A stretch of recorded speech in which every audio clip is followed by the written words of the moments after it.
अस्सलाम वालेकुम। देखिए आज मौजूद है तिरफले के बारे में इंफॉर्मेशन। देखो तिरफला जो है ना जी, पुराने ज़माने से इसका इस्तेमाल किया जा रहा है। तिरफला क्या है? 3 फल। मैंने इसके क्या हैं 3 फल, आंवला, भीड़ा और हरीड़।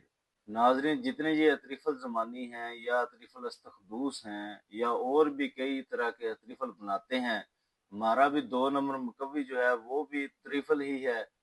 क्योंकि ये आंवला वगैरह उसमें भी हम डालते हैं। कानून का जो है ना 2 मुकव्वी, ये भी अतरीफल ही है।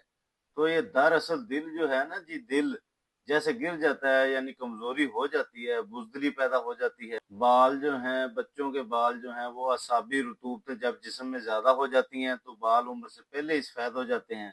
तो तिरफला देने से या त्रिफल देने से वो दोबारा काले हो जाते हैं। नाजरीन, हरीड़ का मुरब्बा 2 से 3 माह खाने से भी इंशाल्लाह बाल काले हो जाते हैं। तो इस तरह यानी त्रिफला जो है जो दिल को मजबूत करता है, दिल की मजबूती के लिए, ऐसी कब्ज के लिए, ऐसी असाबी गैस के लिए त्रिफला दिया जाए। त्रिफले के बेहद फायदे हैं, यानी ऐसा फल है। एक दफा पूरी दुनिया के हकीम इकट्ठे हुए तो उनसे पूछा गया कि सबसे अच्छी दवाई क्या है, तो उन्होंने फरमाया कि सबसे अच्छी दवाई त्रिफला है, यानी इसका नुकसान नहीं है। तो ये बहुत ही फायदेमंद चीज है। फलादी कुव्वतें ज्यादा हो जाती हैं जिस्म के अंदर, यानी मजबूती लानी हो जरा, यानी बिल्कुल पिलपला जिस्म है, आप चाहते हैं कि स्टील बन जाए, जिस्म लोहे की तरह मजबूत हो जाए, तो इंशाअल्लाह त्रिफला देने से फायदा होगा। यानी असाबी कब्ज, लेसदार पखाना जिसमें होता है, वहां भी ये काम देता है त्रिफला। त्रिफले से बहुत काम लिया जा सकता है, इसका कोई साइड इफेक्ट नहीं है।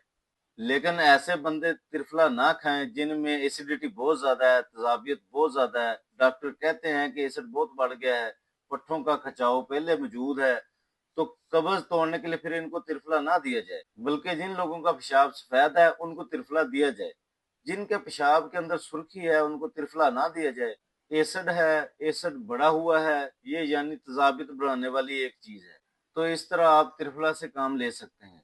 हाजरीन, रसूलुल्लाह सल्लल्लाहु अलैहि वसल्लम ने फरमाया कि जो शख्स किसी मुसलमान की दुनियावी तकलीफ दूर करे, अल्लाह ताला क़यामत के दिन उसकी तकलीफें दूर फरमाएगा। अस्सलाम वालेकुम।